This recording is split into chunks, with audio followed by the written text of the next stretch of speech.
Welcome back, everyone, to our final match of the day. We're about to get to our second look at TSM and Team WE after they had two different starts to the tournament. TSM dropping another game to the Gigabyte Marines. Team WE upsetting the Flash Wolves based on most power rankings coming in. I shouldn't say that so definitively. But when we look at these two teams then, my question for you guys with TSM is what do we want to see in terms of them bouncing back? Because even for us, those of us who have seen them more in the domestic region of NA, it doesn't feel like they're playing to the same level that they played even within their own region. So is it getting back to that play style of playing around the solo laners more?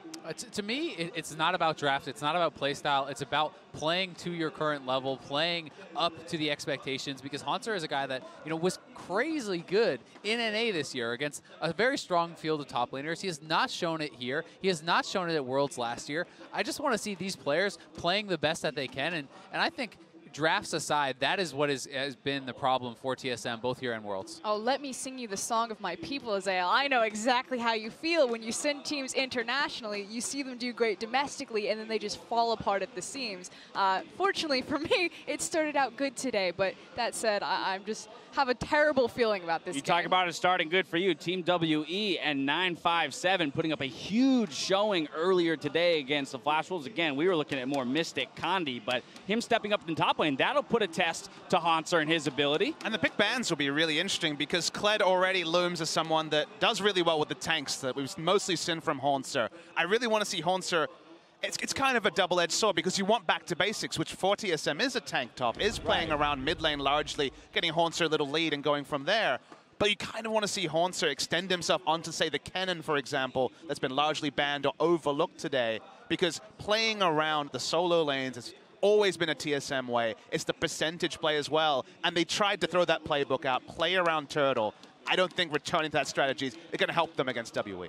I would say, though, although Haunter is known for playing a lot of tanks, he was fantastic on champions like Camille this year and Rumble, and last year he had a fantastic Aurelia. Like, he can play carry champions, and he can be successful on them, but we need to see him be able to do that on the international level, right? And I think that just honestly, it's like Bjergsen is obviously the main carry of TSM. People are going to look to him, but with the level of competition in mid lane, I think there's more pressure on Haunter because the field is not as strong. You're not going up against Faker and Maple and Xie and guys like that. So the expectation is higher. Yeah, I think that Haunter needs to be the person carrying these games if TSM is supposed to win. Yeah. I'm actually going to back it up a little bit. Like, while I agree with you, I think that if you're always going to win through two strong solo lanes, you need to have a jungler who's the primary snowball mechanic there. Yeah. And that means you need to look at Sven, and unfortunately, I think that they have bigger problems than Haunter right now in Sven's performance, which is just so hot and cold. Like, this dude's literally Katy Perry right now. I mean, it's a I totally agree. Like, I totally agree. But my thing is that it's like, this is Sven. He did not play amazingly in NA, right? So I'm talking more about players like playing to their higher level. I do agree that it's not all on Haunter. It's not all on any of them. They are winning and losing as a team. But I think that Haunter is someone who has not played up to his level internationally ever. Yeah, I mean, and then you talk about with Bjergsen, perhaps with a deeper field in the mid lane, maybe can't make as much happen, but he's definitely not going to make stuff happen if they're putting him onto picks like Lulu. So once again, in contrast to the strategy they pulled out earlier today, I think the expectation is, all right, go back to putting Bjergsen on a playmaker of some kind. But even if you do put him on a playmaker, now if we look at the other side to Team WE, Xie is known for being kind of a more defensive mid laner. He likes to use the flex karma pick, he'll play the Talia, and he'll just try to beat you out into side lanes, play that pressure game. He's not going to be one of those mid laners that if you get kind of the, not necessarily an assassin, but more of a kill or 1v1, 2v2 in that mid jungle duo though, he's not going to match that. He'll just absorb the pressure and move it elsewhere. But I don't think you can go the cleanse Lulu, which is what we saw, right? Where you go for a utility pick and you don't even have a global impact. I think you either go the TF route, go for a global champion, whether that's TF or taking teleport on your mid lane, or you go for an assassin because you need something new. You need a spanner in the works, and Bjergsen is the person talented enough to make that happen. Now we got a lot of talk about what we want to see out of TSM to come away with a victory, but my question to you is whether or not you think they will come away with the victory. It's prediction time. Azael, starting with you and coming this way. I just can't bet on TSM. After the performance they showed against Gigabyte, I had pretty high expectations for WE already coming into this tournament and then taking down Flash Wolves. I think they showcased a lot of their strengths, and I think that they are the more solid, well-rounded team. I think if TSM goes 0-2 today, it's a big thing, but you have to go on WE. You just don't have the evidence. There's no runs on the board for TSM, largely domestically and certainly not in their first series today. So I think you have to be a skeptic until you see signs of life from Team Solomon. I mean, Froskuren, we came into today saying we have the expectation that Team WE will be comfortable in late game situations. Well, it turns out they're also comfortable in early game situations, as proven to us by the first game of the day. So they seem to have their bases covered. Are you confident in their ability to take down TSM? So here's the thing. I did pick Team WE to win this match. That said, coming into this day, without seeing the prior performances, I actually favored TSM. Because again, stylistically, I thought that a team that can play early game, plays a bit more up-tempo, you can't give away that much free gold, and Team WE tend to give that away. If WE continue to play how they showed in the first game and how they showed in the LPL finals, heavy favorites here. But I didn't expect it coming into this tournament. All right, well, there you have it. 3 votes for WE across the board. The teams are just about ready, so it's time now for us to throw it back over to the casters for our final game of the day. Thank you very much, Dash. It is time for the final game of the day, North America versus the Chinese LPL. And yeah, TSM, if the thought is that they're not showing up anymore, if they're not playing to their level and WE's playing above it, this seems obvious. But if you're failing, what you need to do is VOD review. And if you're TSM, you don't watch your own games. You watch other people's games. So you saw G2 show you how you protect the AD carry. You saw SKT show you how you beat the Marines, you know, so they can learn from both those games and hopefully bring that into all the problems are solved then, Crepo? Yeah, Is that I think it's solved. I think you just tell Turtle, play like Sven. Oh, yeah, great. You tell TSM, play like SKT, and you're problem solved. Seriously, though, one of the big things to me coming into this is that WE's win over Flash Wolves was fueled by so much mobility. They had an intense amount of pick potential across all roles for their squad. So I'm very interested in their draft if they tend to go with the same line here. But also momentum, because like these mobility comps, they can go both ways. If you don't snowball early with an early gank top, then the game looks much different as well there, because they were often playing in 45 scenarios. This looks like an early Rumble pick here for TSM. This early Fizz ban is a little bit atypical, known as one of the counters to Rumble. And Hanser, if he's supposed to start carrying now, this looks like Rumble, and he can start taking over the game. Right off the bat, though, you know, VODs are available to everyone, Crepo, and the Ivern is banned out, which was, you know, one of the crucial parts of that shielding comp. Yeah, definitely. And it's also one of the jungles I actually liked Svenskeren on. What is he known for? Dying in an invade. Who invades much faster and much better than any other champion? Well, Ivern, and he also played it in the finals, I believe, and it was actually one of their better games versus C9. Exactly. It's something that, you know, TSM actually have used well. Jungling such a team, you know, objective here, especially in the early game, and both of these teams have showed strengths and weaknesses. Actually, you know, one of WE's losses was to EDG due to a jungle invade early on. Regardless, though, again, we are going to have that Lulu, so maybe you will get your wish.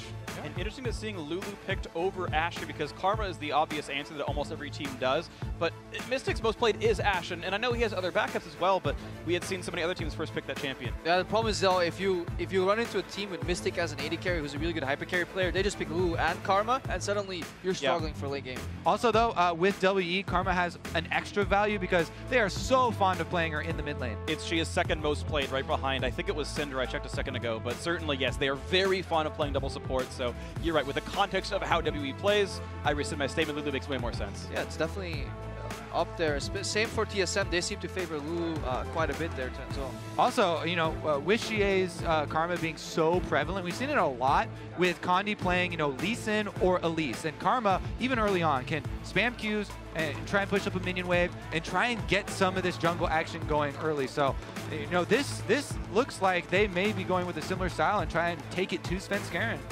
See what happens now. I know that Sven is hovering Sejuani right now. Just keep in mind, everyone watching at home, this is still 7.8. There is no tank reworks on Sejuani, Zac, Maokai, and there's none of the new items as well.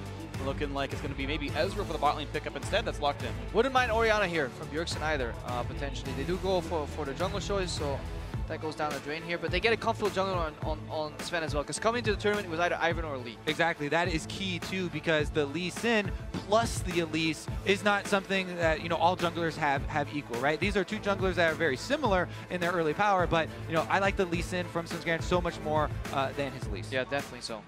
Both these players most played of the year, and we're going to see what actually comes in after this one. The Elise still going to be hovered, and might be the lock-in after all, and it will be a set of equal roles and somewhat similar champions across the roles. Yeah, role parity right here, double support. That's also being able to be flexed here. So usually what we see is either an early tank pickup on the side of WE or counter pick for top lane. You know, it depends what direction you want to go. Now, of note, we haven't actually seen any Lulu out of Xia yet in the mid lane this year. Not that he can't play it. Of course, we've seen players start picking up that style, but It hasn't been something he's shown yet. Well, he can't play it this game because Bjergsen is would be the mid laner to take that one. And these are both flexible picks, right? Both of those supports could either go into the mid lane, as we already have seen, or down to the bottom. So that does, put a little bit of an extra pinch onto the second round bans here, and we're already seeing them go for the mid lane. And if you want to keep that flex alive, I think if you're WE, you're looking to early pick your top laner, right? And then you last pick your support to see what's going on.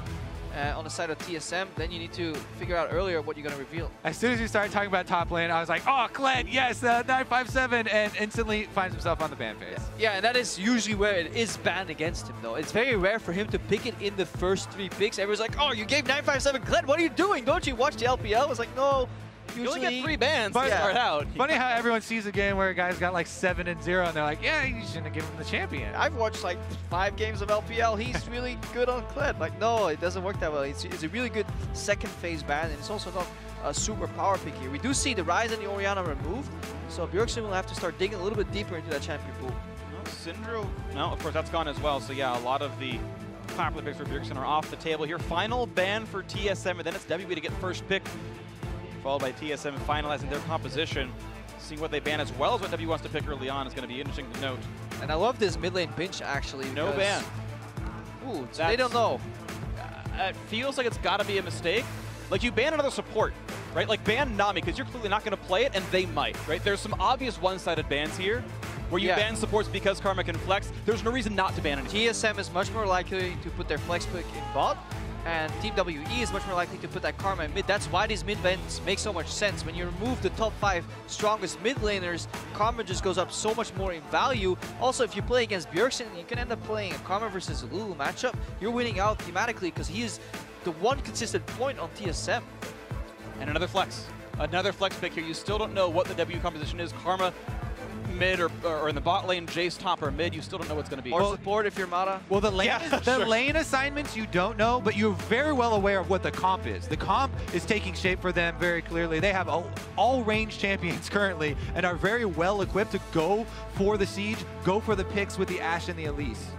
Ooh, and they're going to go for Kennen over here in the top lane to go alongside the solo lane Talia in mid. So it is a pretty high-tempo team. You expect Kennen to have lane pressure most of the time against most of his matchups. Talia's supposed to get some shove pressure as well, and remember on the map. But the question is what they're going to roam into, though, is bot lane's not a ton of pressure. So TSM are raising the tempo of their game here with the switch in their champion select. Talia, super interesting matchup as well. We'll get to see one of the... Never mind. You go ahead on the Nami there. No, it's just the Jace lock-in is so likely to be top. That's why they match it with the Kennen, who lanes fairly well into it. This is a matchup we saw last Worlds as well, where Jace was seeing a resurgence. Kennen was a great pick into it. The problem is, I feel, for Team WE is that Bjergsen has shown some proficiency in roaming with this Talia and can start influencing these very fragile side lanes. Exactly, but again, with the Nami pick, it just reinforces the direction Team W were already going, right? Now they have sustain for their siege comp. This is totally geared towards, knocking over the early turrets. That opens up more space for the Ashe arrows to come through, the Elise picks to come through. This is a full range composition, so it's all about focus fire and swapping targets. You mentioned being full range, no tanks in the squad right now. Svenskeren can pinch hit later on, but it's going to take him some time. Connie the same, but they're going to be squishy for the early game. So we look at thematically a very squishy siege comp.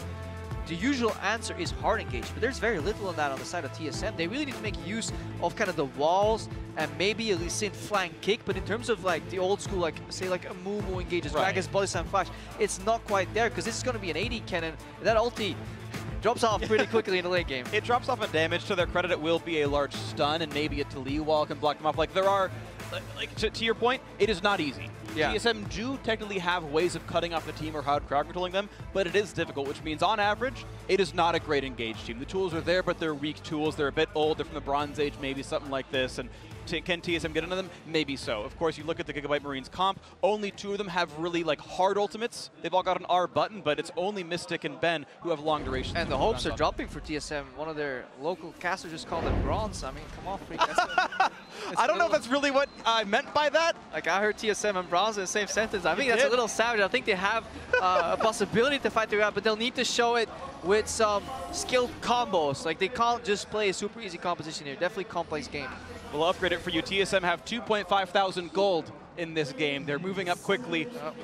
the challengers in this one. They're down 0-1. WE up 1-0 so far in the group stage. So now maybe they can carry for the North American LCS and the Mid-Season Invitational.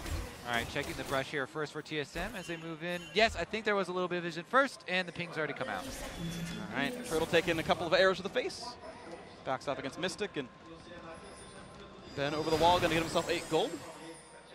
I actually think Ezreal is a good pick, I feel, for Turtle. Much better than these kind of low mobility, static AD carries. The Twitch wasn't really working out, but let's not forget, he knows how to play AD carry. Coming back to the mid lane as well, and that Talia pick, I also think this is an intelligent pick from TSM because one of Talia's biggest strengths is the early shoving. Yeah, playing as a champion that only wants to shove as well. We'll see how the shoving goes in this one. Minions have spawned, they're walking into the lane, and looks like it will be the standard 2-on-2s in the bot side. Very rarely do we see lane swaps nowadays, but saw a couple in Europe. Look at this though, invade for WE, 3 of them coming forward, the entire bot lane plus Xia. Xia looking to stop out on these Raptors, and this could be successful. They get away one, that'll slow him down at least a little bit. They're leashing the big one for him. He can just fight that away right now. Yeah, I mean, it's a little bit of trade-off there. I mean, you take away one of the small ones, that means off the small ones, you're not just going to hit the level 2, and he's going to have to clean up the entire camp to hit his level 2. Meanwhile, though, focus on Condi, right? Because we talked a lot about, how Condi wants to take either the Lee Sin or Elise with this, push in, go for some early moves. He has started on the top side of the map, on the red buff, rather than, taking a lot of damage for Raptors. Yeah, and I think we'll see him visit bot lane very early. There's a couple of things you can do with Elise. You can go level 3 and then Blast Cone, repel Blast Cone over the Dragon Wall and get behind enemy bot. Even just showing up in his bot lane will be needed because WE lost a lot of the push here because Turtle and Firefrost, they were in this lane zoning for early experience while they went for that Raptor invade. But if Condi shows Lee Sin from Sven can steal away the jungle, he's on the top side already. Ben, wow, at 5 HP. That could have been a Summoner Heal worthy. Stays alive, though. Intelligent ward here moved from Bjergsen as well from the mid lane because, yes, bottom lane is an option with this Blast Cone. They've cut off the top side, so this is the only option, and TSM should be playing accordingly, but they're not. 3 versus 2. Here comes Condi. He's going to get flashed away. Bifrost gets out. Exhaust is on, though. The slows are there. Wild Turtle could be attacked. Repel's going to land into this one, and Wild Turtle's got no way out, escaping. And that's first blood coming through for Condi. Yeah, and it almost seems too easy for Team WE. You have to expect the level 3 Elise gank. When you play with such an early aggressive jungle, you have to be ready for it. One of the first things that you do when you see a bottom lane pushing up, actually, they might even go for more here. Bifrost, remember, he used Flash already. Wow, that's actually in range of the Cocoon. Lands the stun, gets a bit of damage out. I don't think he's going to get the kill, but he does stop the recall for a bit longer. One of the first things you do when you have a pushing bottom lane like that early on is move up, ward over the wall to blow up the Blast Cone, especially against early junglers like that. Or at least you ward the brush, or you have to respect the possibility of the gank in one way. Some teams like walking up for Division on Grom, others want to get that Blast Cone down. It depends how much time you have. The thing is, TSM were just simply disrespecting the possibility of Condi being there against a jungler who is prone to ganking bot side. WE stylistically as a team plays so heavily towards the bottom side of the map. Meanwhile, along with that team theme, you can see that ward there, top lane, getting more information, seeing Svenskeren as he tries to answer. Here's another look at it. And remember, the Elise repel goes off, and he instantly follows there with his own flash to secure the kill on Turtle. And you still see the aggressive part of Exhaust in ganks is still there because it just slows people down and allows you to get there. In the 2v2 trades, Exhaust lost a lot of potential, but right now it's perfectly valid if your jungler shows up, even when they flash. Exhaust is the more valuable summoner. And Sven only took 1 camp away from Condi. He took Krugs exactly, didn't get onto the Raptors at all, so really not a lot punished there from the Condi roam to the bot side early game. Yeah, what he does get is more continued vision, more intelligence for the team. So it really narrows down the possibilities of where Condi could be. He has for to the be future. bot. Exactly. Narrows them down, and they have to play accordingly, though, because they've been doing this before. They're pinging the wave. They're waiting for the wave. They're being ultra patient. This is a very big play being set up here. Like, they're waiting for a long time here. If this does not pay off for WE, they're losing so much momentum. See, Mystic maybe wave clearing a bit harder than he should, though. It keeps him from pushing a bit faster, but here we go, looking for the attempt there. Bifrost juking back and forth. Stun lands on Wild Turtle. Gets back into range. Nice bubble's going to land, and Ben gets the kill credit here. 2-0 in the bot lane for WE. Almost a perfect save from Turtle. He took the Cocoon and then shifted, buffered the shift right there, but it just wasn't enough. Bifrost still falls. These are the types of things why they were talking about how Condi... Oh, never mind. The play, can they get Xie? A lot of damage here in this one. Going to go for the knockback. Not's going to land it. Xie just stays alive with an empowered root. Yeah, it's the mantra W is so deceptive in terms of sustain, because while it channels, it gives you something, but at the end, Gives you bonus sustain as well here. Really strong against jungler ganks early on. Yeah, Svenskeren, again, after that move, he takes a little bit of a venture into WE's topside jungle, but aren't going to get a huge reward out of it. And then take a look again at the camp from Kanji. They know all the summoners are down. I really like the shift from Turtle. Like it's so good to protect your support, but Bifrost, he kind of juked himself into death right there, and it was a great hold from Kondi. Holding Cocoon for a fraction of a second longer, guaranteeing that Bifrost either jukes or dies. Twice.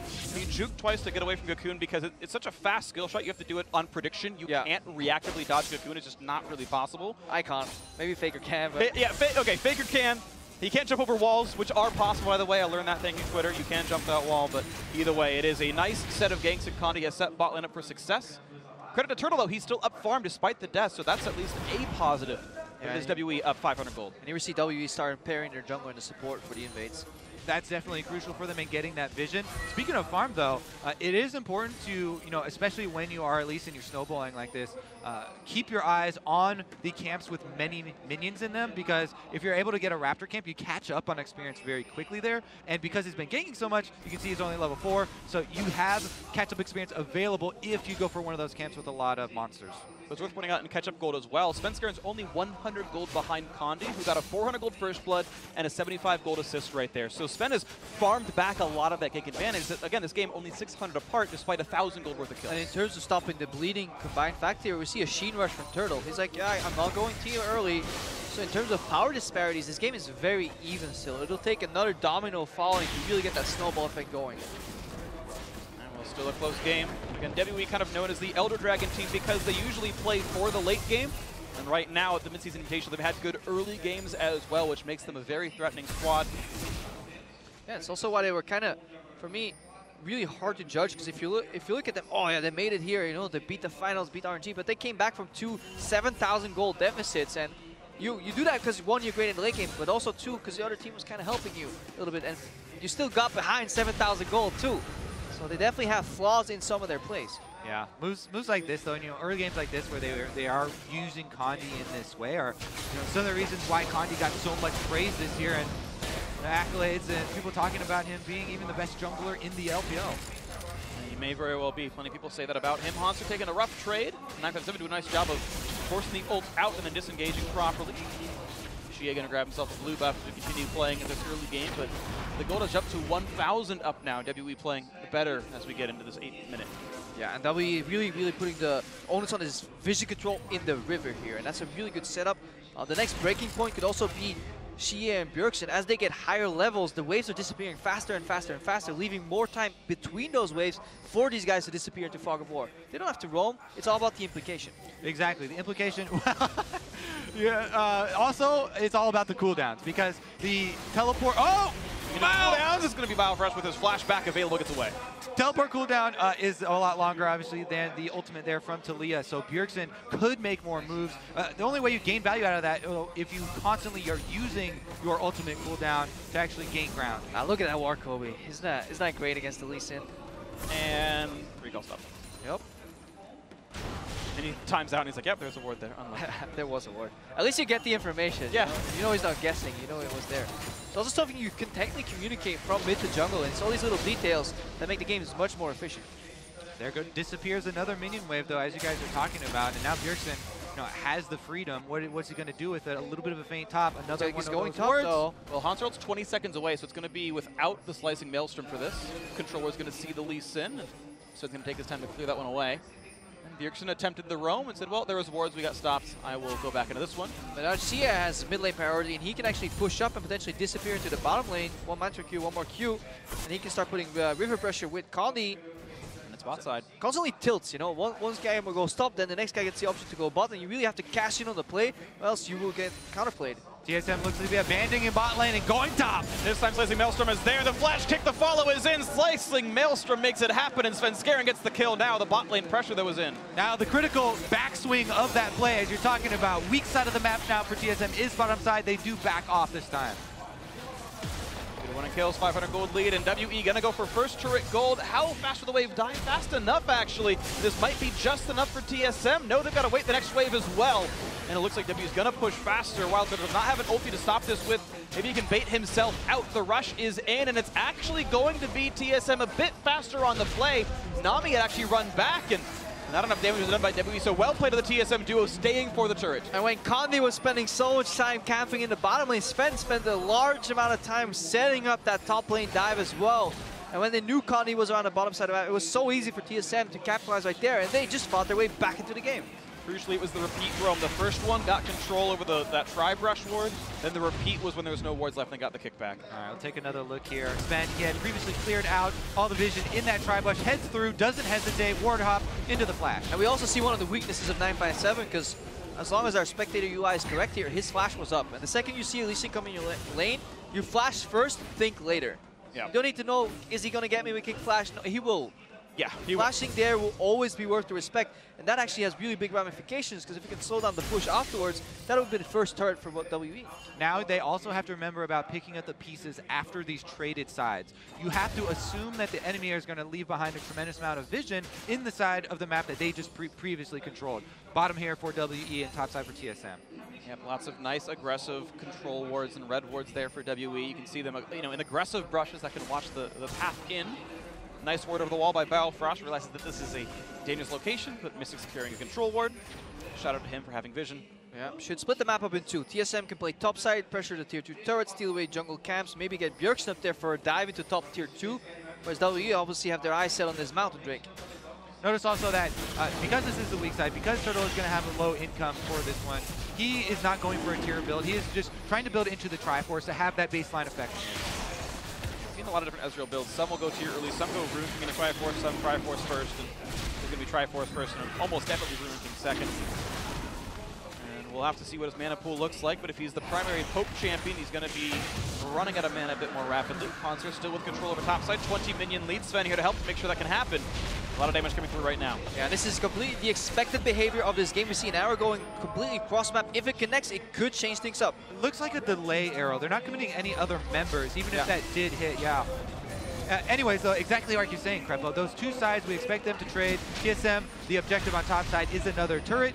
It's in trade for that Mountain Drake, and the important thing is that neither of them are giving a lot of ground in the mid-turret. Yeah, the one thing, though, is Condi is falling behind in experience. Level 7 right now, even Sven's level 8. The enemy mid laners, generally, you can judge jungle XP by contrasting it to mid lane. He's 3 levels behind the mid lane, so it's the Cocoon has to stick. Otherwise, he's going to be very weak in these team fights. See if they can get on this one, as the ward's going to be going down. WE still playing for this bot side. This time there's no Drake to kill, so it's only the tier 2 turret. Not going to get it yet. Nice jump back for Sven, but here comes the TP, and look at the play. TSM not going to cut them off with the Weaver's Wall, though, and Hauntzer's TP means absolutely nothing. Oh, that was very close to being very good play. If Bjergsen can channel his inner Moses, split it up off on each side, that would be fantastic. But he ends up just shutting out Haunzer, who now loses the top lane push. It gives 957 breathing room to get back in the game, get the slow push, disappear, and then put pressure maybe somewhere else on the map. Yeah, I mean, it's not complete devastation, as there is time for Haunzer to get back up there. They're not going to lose any minion waves. And 957 did initially start a counter teleport, ended up canceling it. Is going to be that lower cooldown, but exactly, the ideal play they're looking for is that perfect wall. Yeah, it's when we talk about tempo, which is such a vague concept, it just means 957 gets the first push, the first base, the first option to go somewhere else, and TSM are forced to react. And the micro lead that TSM did get out of that was the super early flash from Mystic on the Ashe, so no mobility really left from Mystic aside from a small speed boost from his heal, and that might be one of those small windows that you do look to punish in the next confrontation. See if we can get out of this one right now. TSM, though, 1,000 gold lead because they didn't go for the Drake play, and Mountain is the worst early Drake to get. It doesn't do anything unless you're actually looking at a Baron or actually getting some turret pressure, so no incidental leads for WE just yet from that. But if you're a late game team, sure, if he goes 35 minutes, but you have to play the next 20 minutes in the first place. So if they lose a team fight because it could have been an Infernal, or if they're losing a laning phase because it could have been Ocean. But it definitely fits the WE style, Sure. It's like ahead early, great. Not ahead, not the biggest worry, They're aiming for the late game here. Can still win the LPL if we're not ahead early. I'm glad that you had that whole discussion without making a very cringy Drake reference. Well done, both of you. I'm so proud of you two. Meanwhile, we are going to have a collapse on mid, as both teams have been really heavily favoring those two sides that they split at the very beginning. Yet, as we keep saying, the wave clear in mid is intensive, and neither of them are willing to give up any ground as far as the vision around that mid lane.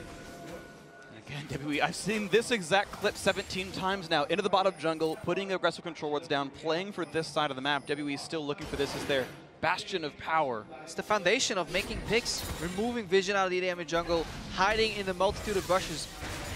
The possibility to be everywhere. We'll see if Bjergsen can be everywhere he needs to be, looking for the bot lane on a Xie. They have the option to continue to chase this or try and shove mid lane. I keep talking up the importance of this mid turret, and TSM do eventually make the call to cut off that chase and focus on the turret. Great Weaver's Wall here from Bjergsen. That's how you use Talia too. And he can't even satchel over. It blocks off that side of the plant. Now here comes the attempt. Not going to get it though. Seen that one before today as well. Not many arrows have been hitting. Nope. Yeah, he didn't qualify for this one. It's TSM who went instead of P1, and so I'm not going to have that one here. Kobe is groaning. Kreppo is smiling. Exactly the audience I expected here. And it's just another delayed game for now. Meanwhile, that crucial, 5 seconds or whatever alone with the turret did take a bit of the toll. And if TSM does continue to make moves like that around mid lane collapsing, that is what really opens up this map, where we actually start to see a lot more of the hard commitments to these engages. And that's what WE want to avoid on their side, because if they can get their Ashe and their Nami in the mid lane, put Karma on the side lane, they're playing a double TP comp. Yes, Bjergsen can move from one lane to the other with the wall, but it's still slower than a TP potentially switching it all the way to the top side. So eventually, WE will want their Karma on a side lane for Bjergsen to match, and then TP out of that lane. Here we go, the attempt on Akandi, forced the early flash out of him. That is an important cooldown gone. As far as Slicing Maelstrom's cooldown, it'll be up about the same time as a Drake. It'll be missed by about 30 seconds, but TSM delays will have the ulti back up, and Kandi will not be having flash for a while. Meanwhile, there is a ward behind Mystic right now. Haunter still has a good 15 to 20 seconds left on this teleport, but that is a position where you don't think WE have been timing that teleport that exactly. And this Ashe still doesn't have flash from that last engage, so those are very slim margins for him to push up that far, but that's kind of how confident they are in their matchup with those AD carries. Yeah, they play side lane to see everybody, but it's so easy, especially once the lanes get longer and the map gets switched up, to forget about some deep wars being placed somewhere. But then it's always also up to TSM to capitalize on that, pull the trigger. And a team that has been struggling both with expectations and performance may not be willing to just pull the trigger that fast. Ask maybe one more time, should we do it? And by that time, Mystic's out. On the same side, can be bitten by the exact same double teleport ready here for WE, and an Ashe arrow that if it catches somebody, buys you plenty of time to complete those channels. We'll see if Mikhails comes in ever. Biofrost will be the one to buy it, but you likely see Redemption come out first for it. We'll see if they can play around the crowd control well. They're not looking for the play into the mid lane. Xie forced a flash, but the Rune King slow is there. Not going to get much more, though. Of course, Ben had the tidal wave if needed, but still, that's 2 flashes down now, both forced by Haunter. Yeah, good angle on that flash. You're utilizing the wall, getting away here, but still the pressure from TSM. They move from top to mid, whereas right now, WE, we can just stall the Drake while 957 matches the push in top lane. Yeah, he's pushing top lane, plus they just let Mystic shove down on the bottom side. So both side waves controlled here by WE, while TSM are choosing between that mid objective that they started earlier and then retreating back to the Drake. Whoever wins the next team fight has a lot of rewards that they could take off the map. Let's see what they can do with this one. 400 gold difference. TSM certainly playing a much better game than they did in the previous. WE surely not snowballing as much before, but again, we reiterate, they don't really care about the early game nearly as much. And we see the end game goes. We see the flow of the game as well. You have control for a moment, but that means the other team is probably fixing their side lanes, and now you have to react if you're TSM. And remember, neither of these teams are really teamfight teams. They don't want to stand at this dragon and just have a massive brawl. It's all about creating picks, and that's why side lane pressure is so important. Removing a few members, forcing them into predictable paths can be the catalyst towards picks. Exactly. That small minion wave that we talked about, Mystic pushing, 35 seconds earlier, Turtle goes down, he picks it up by hand. Now keep in mind, there are, slightly riskier tools that you can use, Ezreal Ultimate, to try and cut off the ranged minions and cut down DPS on those, cross-map stuff that you can try and go for. But as you said, are they willing to pull this trigger? They have had a slow start. Yeah, or you just opt to lose farm. That is the whole reason why side lane push is so important. If you can then match the objective, well, they lose 2 waves to the turret. Great, and that's incremental values in ways of getting ahead. But right now we see TSM at least 800 gold up. They were behind earlier. They are definitely crawling back. About looking to make the big plays is Condi and Ben. Once again, get control of their own jungle. Not so much to do except kill a ward, but that's something to do. Not going to go for that play. Svensker not going to follow through. This mid turret very, very low on health. 2 models will do it. There's the turret down, but Biofrost chunked out by 957. Here they go. Misses on the cocoon. You could see how much they gained from just landing that Sonic Wave, though, because of the fact they forced Xie's flash earlier. He has to respect it. Like, yeah. He backs off. I gotta do it. I gotta walk back here. Can't defend it. And the range creeps were all in one hit as well, so somebody didn't buy enough AP to clear them out. They're gonna get it though. 1,500 gold TSM. Actually with a solid lead for themselves. It's been a slow-paced game, but honestly, TSM can be happy with how this one has been going out. They were never that hyper-fast-paced of a team back in North America, even against somewhat weaker opponents, and they are grinding out solid leads. You had Sven out-farming Condi. The bot lane has done okay despite the early ganks, despite the fact that, you know, they're both best in the team so far. Hanser has remained this plus 17 minion lead, which is not too bad. He's been part of the turret pressure game as well, and hey, plus 2 turrets for TSM is a good place to be. Yeah, and for me, TSM's identity seems to be get a pushing bot lane, self-sustaining, and then play around the top side of the map. But with Camille being nerfed, Hanser had a hard time finding a new carry. He now tries to go back to the Kennen here. But Kennen is an incredibly slow pick in a sense that it only wins by side lane pressure. And maybe you can bring it into the fights once you get a Runons on 3rd and 4th. But it's not like AD Kennen in the bottom lane where you get Runon 2nd. You get this 4th. Yeah. And it takes a very long time for this pick to really have an impact on the map. Malice 2nd for him, looking for the dive on. There's 957, still has turret dagger though. Gotta be a little bit careful in this one. Hanser a bit injured on this, and turret down a bit low. But they do force the flash at a 957 as the minion wave falls. A chase in for Bjergsen. One more hit will do it. Bjergsen gets the kill. Nice job of the TSM solo laners. Pick that one up and go for the turret afterwards. They've also sent Turtle up topside to delay this push. This isn't really about fully stopping. It's a 1v3. He's just throwing out a little bit of poke to try and delay them, dissuade them, and get TSM a micro advantage. Yeah, and he's just going to catch that wave and push it back if they leave right now. He's ready for the next phase in that play because the lead is and the tempo is already on TSM side. We need to know what happened to Xie's teleport because WE as a team, they seem confident that was going to land. That's why 957 stayed around. He was so confident they could turn that around, but Xie got cancelled. Maybe it was a polymorph. Don't know exactly what it was, but either way, it wasn't good for him, and now TSM up in a decent way. An extra kill overall. It's Lee Sin kick, yeah. Svensker went in, dash, flash, kick. Really good move by the jungle. That's the way you can still help the side lanes right there. Exactly, does earn them pretty big momentum advantage. And TSM, as you know, pushed in very quickly for that extra turret. Blue buff gonna go to Sven, doesn't want to wait for Bjergsen to grab it. In the end, even though it is delayed, they are able to take the turret and chase TSM off of the mid lane, but such a big advantage.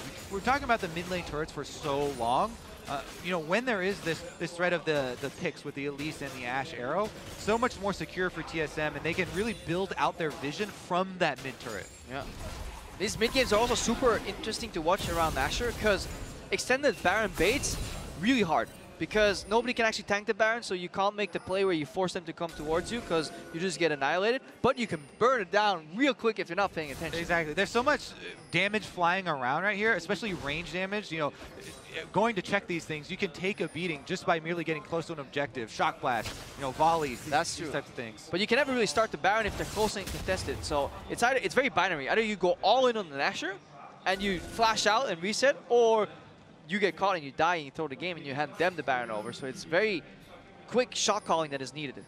And it's still very squishy teams. You mentioned how much threat is there from the poke. Sven's gonna look for the kick into the wall. Plenty of damage here. He's got every damage that he needs. It should be enough. And 957 goes down. Hunter still got aggro. He's gonna walk away cleanly enough. TSM finding these split off kills. TSM is playing around their strength in Hanser like they did so many games in the season. And they're also exploiting one of the weaknesses of Team WE. 957 not rated that high. It's all about Condi, maybe Mystic, and then Xie. So 957 being exploited here. He had one of the best games that we've seen in a while on the Kled earlier today, but he is being focused super heavily and rendered 0-3-0 in this game. We have Hanser stepping up like we'd expect. This was so much of the community was mad that Hanser wasn't the MVP of North America. They're like, no, this guy deserved it. He played the best in NA. What a supreme top laner. And he didn't. And it was contentious. It was debatable because not everyone voted for him. Obviously, he didn't win the title. A lot of fans thought it should have been him. I voted for him. Okay, well, Kobe thought it as well. Apparently, he's the TSM homer for this one. But it's finally a game where he's actually playing somewhat to his level, where he's up against the #1 team from the LPL, winning his lane, being the lever by which TSM are winning the game. But it also shows you, if a top laner needs to shine, like he's very rarely going to do it on his own. Like, how is he going to get those kills? Bjergsen needs to roam towards it. Svensker needs to help him. And then the other side of the coin, when top lane is getting held, bot lane needs to not feed. And that is really hard in the current metagame, where it's so much easier to roam 4-man bot than to really exploit these roam stops. Exactly. Even so much of this action is taking place in that side lane and they're collapsed on him. Svenskeren, remember these plays. He's the one helping collapse for these kills. He's the one who goes in to stop that teleport that earns them that extra push. Yeah, it also makes you wonder why in an international tournament where TSM is suffering, especially around jungle, is Svenskeren playing Lee Sin. Ivern Lee Sin should be 2 hard bans against TSM. Play is most played. He's having a decent game with it so far. Gotten his team 2 of the kills. They know there's a hawk shot that came out, but there's a weave as well. Buys a bit of time. TP is coming in from the Karma and probably from the Jace. Not yet though. It's just Xie on the one side. 1,000 HP on the Baron. Can he get the snipe? And he's gonna. That's Baron in for TSM. Ensuing team fight is here. Sven though. Hard CC gonna be killed off, but not before he can take down 957. And actually, he gets away with it. Delivers his own escape path with the kick. Redemption not gonna find him. Somehow everything goes right for TSM. That was actually insane. We talked about basically the firing range that Baron is in this matchup, and WE do collapse on that with the teleport, but able to just barely escape. I think Bjergsen was the MVP of that fight. The way he controlled and forced WE to adapt their movement was just fantastic. Weaver's wall and then putting the field down and really creating space for Sven to get out. And it's one of the big strengths of Taliyah. And as soon as you see that wall go down, you get a Lancing and you're like, wow, they are actually going to just go for the burn there and try and run away. You expect there to be some casualties, but they even came out with a kill lead on that one, and that is a huge turning point. It absolutely is. Now tank stats finally in for Svenskeren. He can be a bit more of a frontliner, but Treads Plus now that Dead Man's plate is completed. We can watch this fight again. I mean, they're all queuing up for the party here. Turtle eats the arrow, there's a wave coming in. But Bjergsen, look what he's about to do right now here. He just single-handedly turns that fight. Is that a 3-man knockback on WE? And then Sven, he's not supposed to live here. Yeah. He's like, get your body over there. I'm going to use your... Oh, never mind. He's dead. And this time he's got a ward to jump to. Still stays alive. Svenskeren, escape artist in this one. Yeah, dodges the Grim Reaper twice here. Turtle has actually been setting up side lanes for TSM very well this game. So while he catches a lot of flack, a lot of their pressure is being moved from one lane into the other, and the guy that's always setting up these side lanes has been Turtle on the Ezreal. He also played around his early deficit by delaying the tier. Now he needs to dodge the skill shots, so that's still tough for him. Arcane Shift and a bubble into the flash. Root's going to come through. Mystic getting the kill credit on this. 2 out of 3. Just as I'm praising him, I'm like, hey Turtle, it's not all that bad. He eats an arrow and the push slows down. Still a 5,000 gold difference right now. TSM still pushing and looking to stop. TP's not going to get that one yet. 957 will join to prevent Haunter from getting much more, but the turret still goes down, stretching this lead now to almost 6,000. Chase still in for WE, looking for a target, but not going to find it. The duel with 957 and Haunter, though, with the damage output coming through. Ruin King is there for the slow, but now Xie is in for the chase. Can he get the root? No, it's going to force the flash out of Haunter. Get away with this one. Turret and the kill to pick up the other side. Yeah, TSM still keeping up pressure, even with Turtle going down there, because of how powerful this attack damage Kennen is. With the auto attacks, they're able to get inside the base, even with 3 people collapsing. Bjergsen has his back, and they do escape. Yeah, we really get a nice lesson in how this composition works. TSM, they want to fight on multiple lanes. When WE aggress, they want to just hold them there and play cross map. Hit the other side of the wall. That's why it's so unfortunate that the arrow actually killed Turtle. If you could disengage there, it was over for WE. They used their main engage. We saw how 957 was just melting against this Kennen in the 1v1. Let's see what can happen next. 6,000 gold difference. WE hoping to fight back from the deficit. And this is about the time this team comes online. This looks like basic WE playoff games where they went off and took the title anyway. So this is where it starts to be the real test. Can TSM win against one of the great late game teams at this tournament? Right now looking okay, 7 turrets to 2. One of the things though, when you talk about tendencies of teams, team composition plays such a huge part in it. And a lot of the comebacks for WE, I look at all these flank plays that they come from. They're holding on, playing defensively, and then they get this big flank. This is not a flanking team. This is a full range team. This is a DPS team. And it's also the Karma build is quite peculiar here for Xie.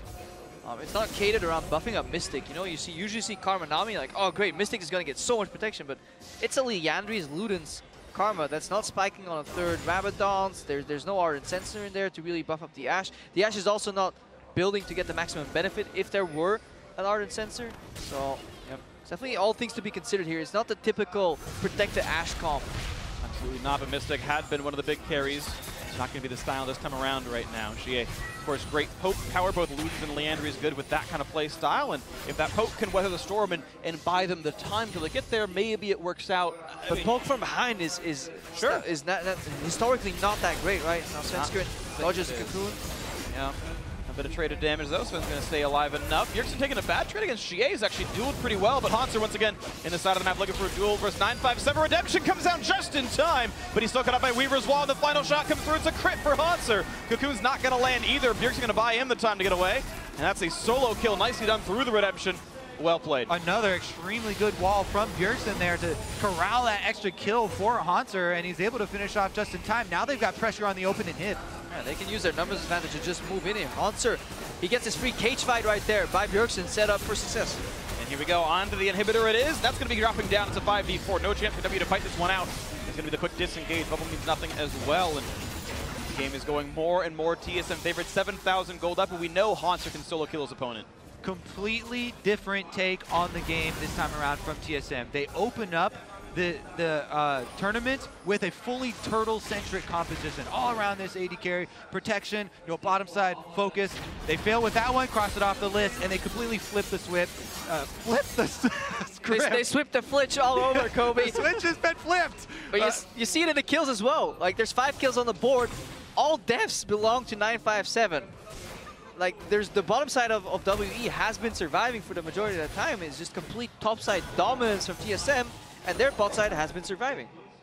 There's one important power spike still to wait for, and 1,000 gold Mystic finishes his Infinity Edge. If he can stay alive, he will output ridiculous amounts of damage, but I don't know if TSM is going to give him the 3 minutes it takes to get that gold before the game is decided by map control. See what it's going to be right now. Bjergsen kind of push away onto Condi, forcing the flash again. WE forced have lost so many defensive flashes. You're getting away from the aggression of TSM into the jungle. The threat of Hanser, the threat of Bjergsen, the threat of Svenskeren is constantly there and pushing WE away. And the later this game goes, the easier it is for Svenskeren to play frontline and just soak up skill shots, soak up CC, because he knows it takes too long to burn through Svenskeren, and when you do, you're down too many cooldowns, while the DPS on TSM only increases. On Hanser, on Bjergsen, continuous damage output from these champions, Talia and Kennen. Very big. You hear that? That's another wall from Bjergsen. Comes through, cuts off the easy objective for them, and they get almost, the entire turret. Sounds like a bald eagle flying over the station. I don't know why I did that. Wait, was that you? That was me. Oh, it definitely was a bald eagle. High five, that was amazing. All right, well, here we go. We've got a bigger wingspan on this one. Let's see if they can get the mid lane to go down, as the minion wave is pretty far away right now, but they'll wait for it. WE still have not found that opening. Mystic does have the arrow available. Not going to get the target just yet. Ocean Drake up in 15 seconds. Maybe that'll be the target. Ooh. Baron's up right now. That would be a sexy 2-man Asher being started by TSM there. It's about the illusion of the push. Yeah, they would want to switch Hanser in to tank the Baron, though, with the lifesteal, and take turns to have Bjergsen switch back out there, buy time for the rest of the team to get... Sure, do they have the time, though? 4th with health right now, and look at that. They set it up properly. Going for the kickback, the repel to buy a bit of time. Oh, Condi could try. The son of Baron wants it, but there's no repel. He can't possibly Oh, my God! So it's going to be picked up. It's actually Hanser gets the last hit, but of course, keep in mind, Sven is dead. 5v4, Xie on the battle against Turtle. Exhaust is in. Mystic now to join the fray. Can he get the damage? Yes, they'll pick off Turtle. It's 2 kills picked up. Oh. But the fact that Baron was taken by TSM. My goodness! Your heart just starts beating when you see Svenskeren jump out of the pit to try and kick Condi. Then he's the one that ends up getting CC'd there. But Condi had to repel to not get CC'd, and they knew Flash was down, so it was only the Jace who could steal. They know Condi is the son of Baron, so he likes stealing Nashers, but then he drops next to Svenskeren. Luckily, he does not have Flash. Look at the shock blast that's headed in as well. Just so close to going away. Oh, this is why WE somehow miraculously wins these late games. They need to make the decisive play, and they also need some help from their opponents, and both those ingredients were right there. The recipe for a throw was almost complete, but TSM, hang on. At face value, a Baron is still worth more than 2 kills, but it gave WE a lot of time to catch up and farm. Yeah, if you die in a heart attack. As attack. far as gold. Yeah, but if you die in a heart attack, then you do taking the Nasher. There's more into it, but the Infinity Edge is done. That was an important power spike that Mystic was able to complete. He did get kill credit on one of those pickoffs against Turtle. Exactly. Well, you know, the drawback of TSM completely flipping their style and going with the self-sufficient, you know, fend for yourself bottom lane, we're focusing elsewhere, is when you get to the late game, you know, all of this extra gold here from Mystic has accumulated in the 4-item crit build, large amount of DPS possible from this Ashe if he's able to stay alive. Exactly. It's a 4-item Hurricane user with 2 supports versus Wild Turtle, who stopped by to get a QSS. He's at 3 items here, and just that damage output is not the same. Now, I would also say that Kennen arguably falls off a bit as well. I think he's still got a good CC, but you don't have that same quite bully pressure you used to have on that champion. I think he is going to definitely output a lot more than 957 though on that Jace, who has really been hurting. Yeah, but it's still a Deathfire Touch karma. It's not a Wind Speaker's karma with the Ardent Sensor, so it's still the small caveat here. 1.5 supports. But yeah, Deathcap's up next. He's going to have damage. Yeah, definitely depends on how these fights play out. Honestly, if TSM can keep the map split. But obviously, the later you go, the closer you get to the base, especially those inhibs, it's a much shorter path for W to travel. It's all in Weaver's Wall to split them up. Let's see if Bjergsen can do it. We know he has good utility ultimates. His Rise is great. His Talia as well. And look at Hanzo being left alone. WE knows they can't deal with him. Looks like mid lane turret has fallen as well, and now onto the top side they go. Yeah, perfect from TSM on 3 lanes, never committing to a fight. It's all about just balancing the pressure. When they contest, you step back, you take something more on the other side, no matter how long it takes. And almost dead. It's a few shots away. Cannon still dealing damage, and Hanzo gets the mid inhibitor as well. More of this base is falling, and WE not fighting. Hanzo moving back and forth between the minion waves to buff them up, each with the Baron buff, and continue this pressure. Triple inhib down. Hanzo uses the ulti. He's still staying in range of Xie, which is a bit risky. Gonna stay alive though, with Redemption helping as well, and looks like TSM wanting to keep pushing with the Baron buff. It's on for a little bit longer. And it's so important that the last wave goes down right now, because the amount of super creeps you get triples from 2 inhibs to 3. Yep. And now the Weaver's Wall comes out. Goes from 2 to 6, and now the Weaver's Wall to go for top lane. Nexus turrets right now. Can they get away from Mystic? Can he get the damage? Turtle in the front lines, losing a little bit of HP. The pickback is there. They picked off the carry. The shields are there. He's not yet dead. We've seen it from Sven. It's a 1-for-1 though. Jungler for support. Mystic still alive. Healing on the fountain. The debilitation is going to make it a little bit slower, but he stays alive in this one. The flash, who not going to land on Bjergsen. Good flash to get away. 1-for-1. This is massive for the game, because Mystic survives. His flash is at about 30 seconds cooldown, so they could hang on. They lose at least 2 minutes right now for TSM to get back to this base. In him spawn time, 5 minutes, I believe, still. So it's such a big part of the game that he lives. Exactly. Even if you hit that Q, as you said, TSM have all the cards right now. They have super minions flooding in. It's so risky to go for this. Large amount of damage does land, but they don't get him off. Big shields come in, Sven gets locked down, and WE live another day. I think that's where Turtle actually has to dash in aggressively. Yeah. Ironically, if his E connects there and he goes 1-for-1, they win the game. Yeah. Or if they don't take the Q in the first place and wait for all your minions to reinforce, yeah, and they just wait. To stay around at the Nexus turrets. Yeah. As it stands, though, TSM still in a huge lead right now. 8,000 gold up, and they've got triple inhibs down. WE cannot leave their base for pretty much anything at all. And even if they stay inside, you can still win the game with just 6 super minions. Yeah, and even if Nashor spawns again, Hanzo's just going to solo kill the game. Like, he can solo carry all inhibs down again. TSM can use Nashor as a bait right now.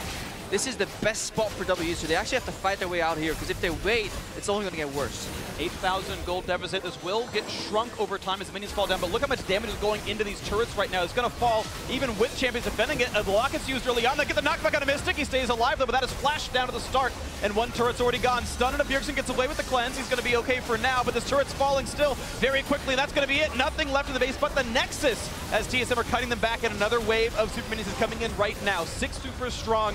Ben slowed down. Weaver's Wall cuts off Mystic, and it's all about knocking this one down. He cuts the wall down a little bit early. There's the kickback once again into that one. Here's Slicing Maelstrom. There's the damage. Over the kill's going to come through. That's 2 already. That's going to seal the game, and TSM actually get the win. They get the comeback. They improve to 1-1. Yeah, fantastic cleanse by Bjergsen. Mikhail's on point from Firefrost, and they take it slow. They use the minions to their advantage. TSM even up the score for today's results. That was a crucial win for TSM, especially after you saw their first game of the day dropping to Gigabyte Marines. And you say, okay, our TSM is the worst team in this tournament now. But WE, who had taken down and kind of showed themselves maybe the #2 team here, maybe higher, TSM actually answering them back. We've got some parity now in the group stage. Anyone can clearly be anyone in this middle portion here. TSM with a necessary win. Definitely bodes well for TSM, but you still have to wonder, how many styles can they pull off? Can they actually pull off any sort of bot-centric style? Stumbling it early on like they did does pose a lot of questions moving forward. Very strong performance here, though, with the solo lanes. And if they can't do the bot-centric style, how many picks do they have for Hanser to play carry top?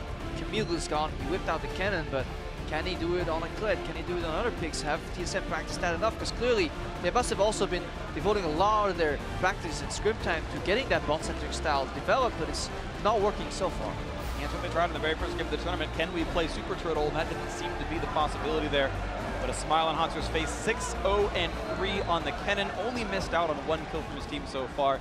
Lots of attack damage items, and it was good to see him kind of return to the form that his fans remembered of him. But no smile on Turtle, and like from what I remember from Turtle, he's always smiling. He is always smiling, but until the first 25 minutes of that game, the bot lane was 100% of the deaths for TSM. It was all Turtle and Biofrost getting attacked. Some of it they probably should have known better. Some of the wards could have been there to watch Condi's ganks. You could argue that things could have been done better, but they were the dead weight that the rest of the team was carrying. Post, First Blood, and post, that first gank that Condi was able to pull off on the bottom side, it did look like they were very well aware of their role in this in the bottom line, and the whole team was on the same page of, we are seeding this side of the map, and they played to the top side of the map for a good 15 minutes. And there's no shame, because exactly. if you can win both sides of the map, well, hey, the game's over already, So they definitely have to concede. They stepped away from the turret. There was Turtle in the side lane setting up the slow pushes. So it worked for TSM, but it's still, this strategy requires like an early gank to really trigger that advantage in the top lane. Because otherwise, it will just even out, and Kennen can't get enough side lane pressure. Yeah, but of course that did happen. Svenskeren got 2 very good ganks off himself. Multiple times it was a flash kick to set up for the rest of the team, and that did work out. And again, Hans was able to use that advantage very well. I've seen so many Kennen players will get the early lead, I win my lane, and then they can only farm. There's never any turret pressure, and that was not Hanser in this game. Yeah, and the biggest thing to me, too, is that TSM looks so much more focused this time around. As I said, it looked like they came in with a much more clear game plan, and they actually were able to stick to it in the mid-game when it was still close. Because that's why it's team effort. So often when we see these cannons fail, is because when they stop pushing side lanes, their team starts team fighting all the time, and they join a team fight. They come in with the most beautiful flank, they pop hard, and then they realize I'm 80 cannon and I do no damage whatsoever in a team fight. TSM kept the map open. Yeah. A lot of nice walls from really Bjergsen, nice. and then a lot of just push and pull. Yeah, it didn't show in the KDA, but there were several kills that he got just because he cut off the retreat pass. If Jace can't get out, he's going to be alone there in the cage with the cannon. It's going to work out there. So, of course, TSM with a great win, but now we're going to head downstairs to Shox, where she's joined by TSM's top laner to get his thoughts on the first day. Thank you very much. Indy joined by Hanser after kind of a false start to the tournament this morning. You guys did manage to get a win on the books. How important is it for you guys' confidence that you get this first win? The first one's really important to us because it kind of raises our morale. Our first game didn't go too well, and we made a lot of mistakes. So being able to pull out a victory against like what seems is like a better region, like a team from a better region, it really gave us a lot of confidence going forward the next matches. Well, definitely. And you guys also changed strategies up. It was all about you. You had to carry also on that cannon. Why this time, this strategy? Yeah, after the game versus GAM, we realized that those types of comps, like the Protect the AD, were kind of not our style and were difficult for us to pull off as a team. And so we resorted to playing like more of a split push 1-3-1 comp, and that more suited our style because Soren and I are like more of the vocal leaders on the team, and if we have like pressure in our lanes, then we can set more plays on the map and stuff like that. And yeah, they just gave us like an OP pick, so. Well, you guys did really well, and if you look at the whole day, a 1-1 finish is quite good going into tomorrow, but you have SKT and the Flash Wolves. Now, the Flash Wolves, they did suffer a couple of losses today, so how are you looking towards tomorrow? What are the main working points and the possibilities there? So tomorrow will probably be our hardest day yet because SKT, probably the best team here so far, and Flash Wolves, even though they lost 2 games, right? I still think they're one of the top contenders for this tournament, and they're not a team that we can underestimate just because they lost the first 2 games, because we scrimmed them a lot, and we know they're very strong, so we're not going to take them lightly. Well, we will see what happens tomorrow. Congratulations, 1-1 on the day for Hanser and TSM. Back over to you guys. Thank you very much, Shox. Hanser and the rest of TSM can be proud of that victory there, doing kind of what we had expected them from the get-go, and really putting strong or strong laners into that top and mid lane along with Svenskeren, putting a lot of resources where I wanted to go with that, and then I said lanes. Anyway, No, it's we all get good. that Kennen, we get the Talia, and we get the Lee Sin. Very strong side, top side of the map. I mean, it basically followed the standard TSM rubric. This is exactly the TSM we expected to see. We finally see the Kennen from Haunter, so it is more on the carry side of things. Big success there. In the jungle, Svenskeren on the Lee Sin, definitely his biggest pick. He's good at conceptualizing fights on that champion. And then you go into the mid lane. Bjergsen is on a playmaker. The Talia walls here, I think, were the true MVP. Obviously doesn't contribute to KDAs or even kills, but the objectives it picked up separate the teams. So big pass marks, basically minimizing the bot lane, maximizing the play around the top side of the map. Worked a treat. And while I will say, like, I definitely prefer this draft for TSM than the previous one, a lot of it just came down to better play. I think they made a lot less mistakes. Haunter, while he had help getting in the advantages, he did not throw it away. He's never getting caught out. I think TSM played a relatively clean game. The bot lane, while they got put behind, they were not bleeding objectives. They were not bleeding kills. And I think that we need to see TSM playing better like this, but they still did have some pretty risky plays, especially around Baron, that could have gone sideways. Yeah, very much so. We'll get to that one. Before we do, I want to go and take a look at the dive in the bot lane. 23 minutes in. This is Haunter as well as Svenskeren teaming up for a kill here on 9-5-7. And so you see that the dive is going down, but what I want you to do is look at the rest of the map and check out where Ashe, Nami, and Elise are. Nothing else is happening there. It's that in a situation like this, when you expend so many resources to dive someone repeatedly, because 957 was 100% all of their Five deaths, of their devs. like, something needs to be traded so for your bad. top laner's life. Like, don't let this guy die in vain. He has a family. And out of context, it's not like 957 was just purely overextending. I think he was quite respectful. Super He safe. was getting dove about as aggressively as possible. I don't think he was in any way chain feeding. It was just TSM playing very smartly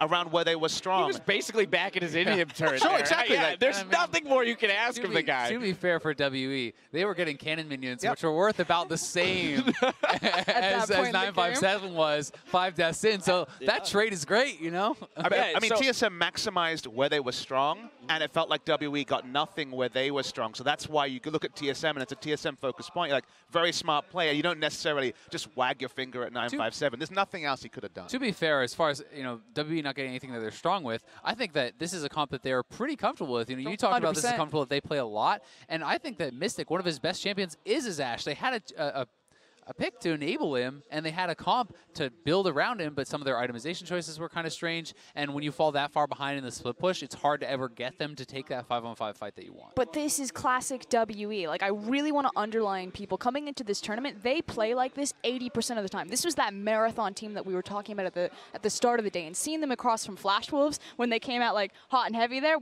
that's like the 20% of the time. Like, that's the WE that you're treated to. But Mystic, they open up free lanes, and then they just stick them in a lane, and they just farm. And you can't do that in a competitive game. It works in the LPL because most of the teams aren't organized enough, come mid-game that, hey, their 80 carries just sitting down there farming. There's no one going to be to rotate. Like, let's take objectives. They just A-ram straight into mid lane and, like, throw away advantages. Right. And this is why I was so scared facing a team like TSM. I said at the very beginning, if I hadn't seen WE's performance against Flash Wolves, I would have picked TSM to win this, because stylistically, I think that they're going to be able to punish in that mid game. So WE, they need to switch back over to 20% of the time. Right, you can't make those kinds of concession after concession after concession against teams that understand the macro game. And TSM, if there's one thing they have shown us, even with individual misplays and such, they do understand the macro game. And with a lead, they can execute. Now, all of that said, when it came to the first Baron of the game, TSM made a risky call, and well, it did pay off. So let's take another look, brought to you by Acer.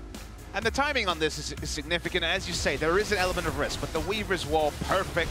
The evolution of the Weaver's Wall, not a gap closer, more about the permanent terrain here. And they rush it down, and they commit to it. And we didn't see this necessarily in earlier games today. I remember KT Rolster also having these very close Baron plays, actually committing and running it down. Opened up a lot of their leads. It got their big split push advantage with Baron buff as well. So I do like when you have a chance to creep through a wall, when you have a real chance, they actually go and commit to it. So I actually applaud them for finishing the Baron. And I mean, this is something that we saw Flash Wolves fail to do time and time again against G2. They weren't willing to make that risky play. And I think the Weaver's Wall, when I saw that, I was like, great, they got the Baron, but are they going to get aced afterwards? And the fact that they were able to not only get the Baron, get a kill, and Svenskeren, the whole team gets out, I think was was pretty massive for Now, does this instill confidence in you for the remainder of the tournament for TSM? Again, I mean, I know we're operating off of 2 games. It's a lot to ask, but showing that they at least have made this adjustment away from the play style of the first game to the second game, and even Wild Turtle and Biofrost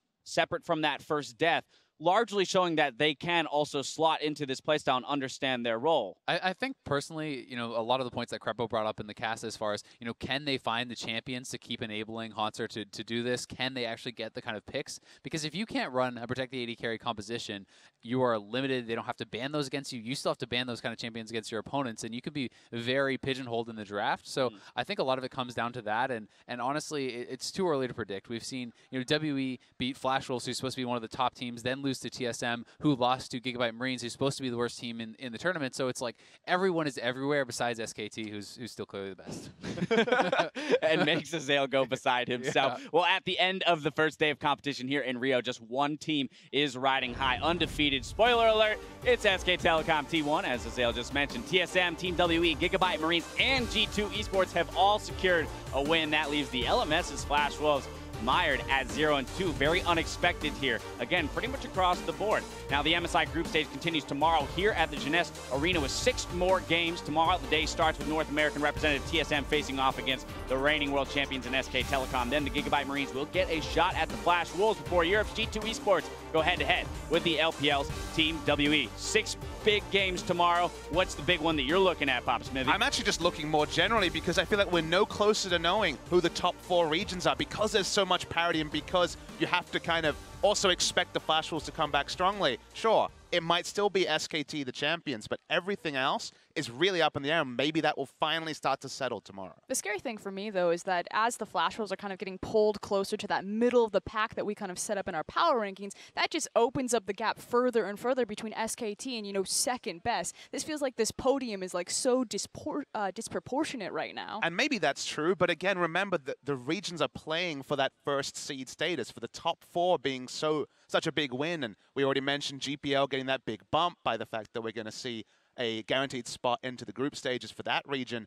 It is also this other meta game that's being played. So there's more to it than just SKT maybe being a step ahead. Right. Step 1, get top 4, secure that pool 1 seed. Step 2, win the tournament. Now, within that kind of format or this idea in terms of tiers of success within the tournament, do you feel that teams should be relying more on what they were successful with domestically, or are they going to have to evolve to the meta trends as they develop here? I mean, we saw lots of different play styles both be successful and unsuccessful today. I can't say that we've maybe specifically landed on a best way to play in this tournament just yet. I mean, I think you have to always be able to evolve, but you have to find what fits your play style from the regional, from the regional games within the new meta, right? There's lots of new champions that you can play. There's lots of styles you can play. You have to find what works for you, and I think stick to that. And it'll be a tournament meta. There's always a tournament. It's one of my favorite things is sure, leagues have those iterations, the longer patch times. A tournament meta always delivers. It always evolves, and we still don't really have that many trends over the first day. So just like the standings are all over the place,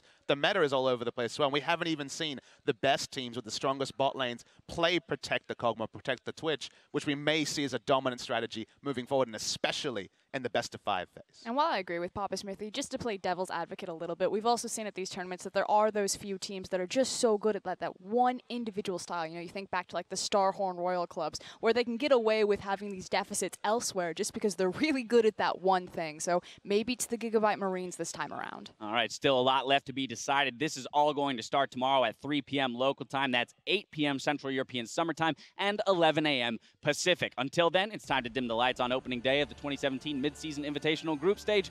Thank you all for tuning in, and good night.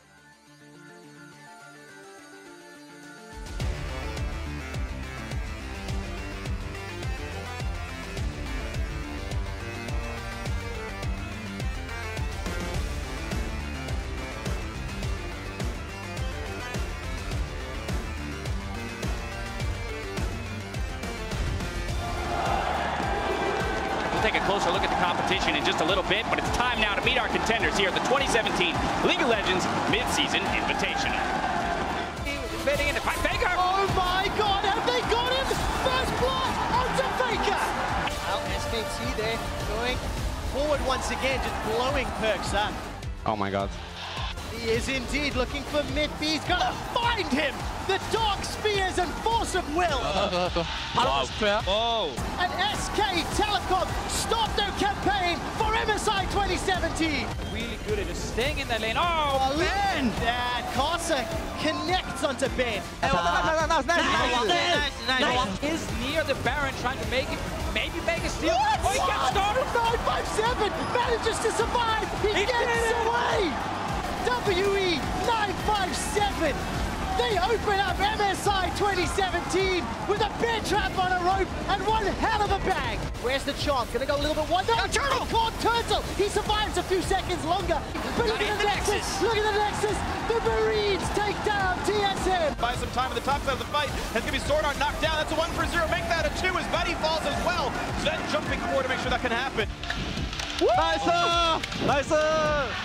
And G2 get the comeback upset win over Flash Wolves. Optimus with the confidence. Flash Wolves should be enough. The Hex Drinker's there though. And there's too much shielding now. Optimus with Ignite doesn't have the damage. They will end the day 1-1.